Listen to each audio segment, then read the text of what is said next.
Welcome to Lesson 5, Determining the Coordinates of the X and Y Intercepts. Okay, so at this point, you may have forgotten, but we've already talked about the X and Y intercepts many times. The Y-intercept is important because in our equation, y equals mx plus b, the b is the Y-intercept. So I've got a random drawn line here. Alright, sorry. There we go. I got a line drawn here, so there's the Y-intercept. It would be that point. Now, it doesn't have a number, but let's just say that that's 5 up. Okay, so the coordinates of the Y-intercept would be 0, 5. Now, this is true with every Y-intercept. So I'm going to look at this right here, the Y-intercept. The Y-intercept is the Y-coordinate of the point where a line crosses the Y-axis. At this point, the X-coordinate is always 0. So look at our point here. The X-coordinate is 0. Every Y-intercept has to have an X-coordinate of 0. Okay? Now, same thing with the X-intercept. The X-intercept is not in our equation. So if you're looking up here saying, where's the X-intercept? I'm just going to write X-int for short and Y-int from now on. The X-intercept isn't in our equation where we can just look at it and find and go, oh, there it is. Okay? So that one on our graph would be down here. Now, let's just say that that's 6 over. Okay? The coordinates would be 6 over 0 up. So every X-intercept, I'm going to come up here and read, the X-intercept is the X-coordinate of the point where the line crosses the X-axis. At this point, the Y-coordinate is 0. So notice the Y-coordinate here is 0. So whenever you cross one of the axes, the Y-axis or the X-axis, one of the coordinates has to be 0. So every single time you cross the Y-intercept, your X-coordinate, this one here, is always 0. And same thing down here. Every time you cross the X-axis, that point is called the X-intercept. And the X-coordinate is the number, but the Y-coordinate is always 0. So if you keep this in mind, today's lesson is really easy. You got to remember that when it crosses the Y-axis, X is 0. When it crosses the X-axis, Y is 0. The opposite letter is 0. Y-intercept, X 0. X-intercept, Y 0. Okay, so let's go down and we're going to do a couple examples here. All right, so there are multiple ways of finding the coordinates of the X and Y intercept. Let me just move this up. Okay, there we go. That's better. So we're going to work with this equation here. Now, they're all basically the same method. So look, we have an equation right now in standard form, right? So we could convert that into y equals mx plus b form if we wanted, or we could find the X and Y intercepts a different way. So there's going to be a bunch of questions today where you need to figure out the coordinates of the X and Y intercept. Now, there's two ways of doing it for both, and it's up to you which way you want to do it. But let's start by finding the Y-intercept first. Now, the first method is this. Since you know, like we just talked above, the Y-intercept occurs when X is 0, right? It's 0, comma, some number, and that we're going to label that with B, 0B. That's our B in our equation, right? So if the X has to be 0, all we have to do is take this equation here and replace the X with 0 and see what Y is. We sub in X is 0, find out what Y is. All right, so let's do that right now. So I'm going to take that equation, 6x minus 2y minus 18 equals 0, and I'm going to set x equal to 0. So x right there. So 6 times 0, well, obviously that's just going to be 0. So I'm doing a lot of steps here for what really is going to be a very little amount of work. So this whole thing here is gone. It's 0. So we don't need it. 6 times 0 is 0. All that's left is negative 2y minus 18.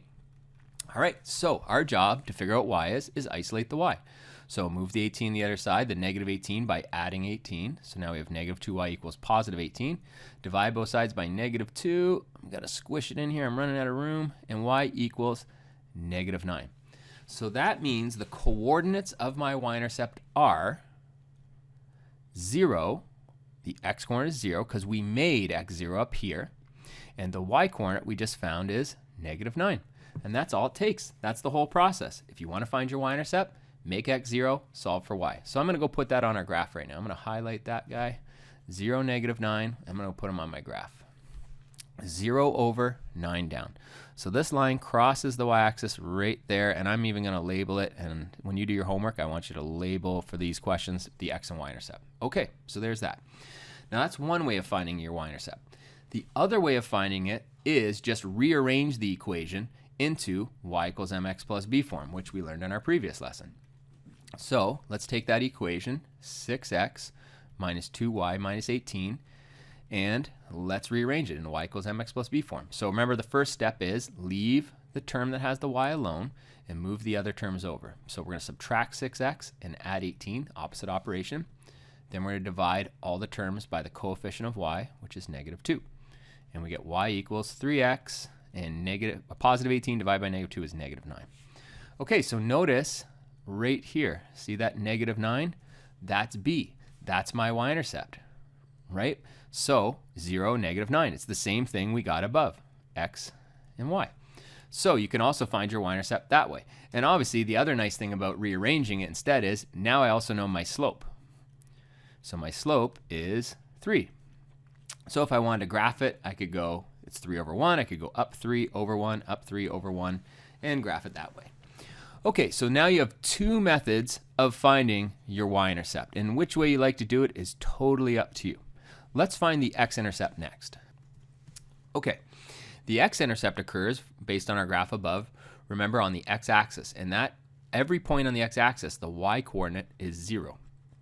All right, so all we have to do is substitute 0 in for y and solve for x. So we have 6x minus 2y minus 18 equals 0. Let's replace the y with 0. All right. And 2 times 0 is 0, so this is gone. So all that's left is 6x minus 18 equals 0.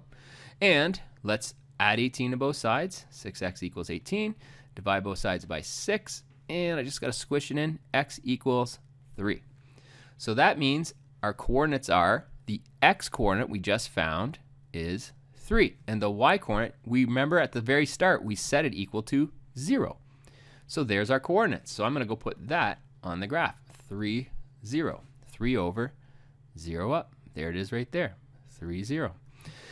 All right, I can draw my line through that if I want. Now there's a second method, and I'll draw my line in a second. There's a second method of finding the x-intercept, and it's a little unconventional. You can do it this way.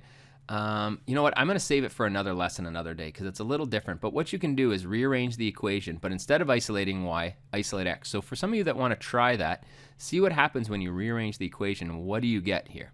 Now, if you don't want to do that right now, don't worry. We'll talk about it another day. Okay, so let's just finish up this question here by drawing our line. Let me get my line tool and draw it through the graph. All right, so I hopefully do an okay job here. Got to get my line lined up. Make sure you do a neat job. This thing's a little more of a pain to get it lined up perfectly. Make sure your line goes all the way through the graph, end to end, beyond the grid. Don't forget to put arrows on the end of your line, and always label the equation to get full marks. 6x minus 2y minus 18 equals 0. Okay, so there are how you can find the x-intercept and the y-intercept. Just remember to set the opposite letter equal to 0. If you want the y-intercept, make x 0. If you want the x-intercept, make y 0.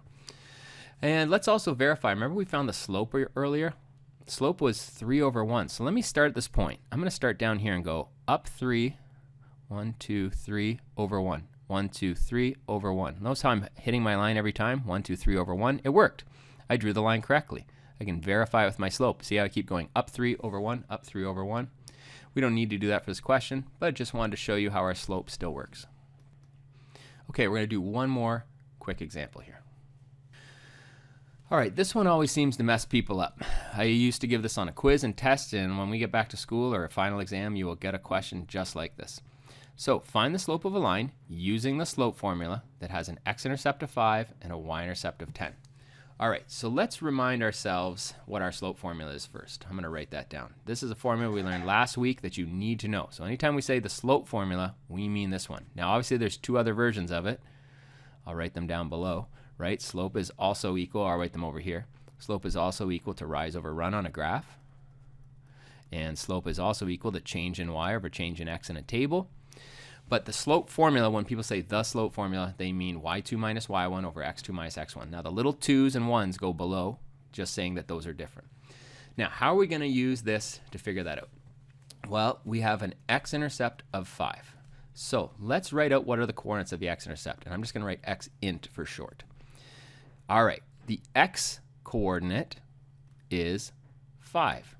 That means the y-coordinate is 0, right? Because when it hits the x-axis, the y-coordinate is 0.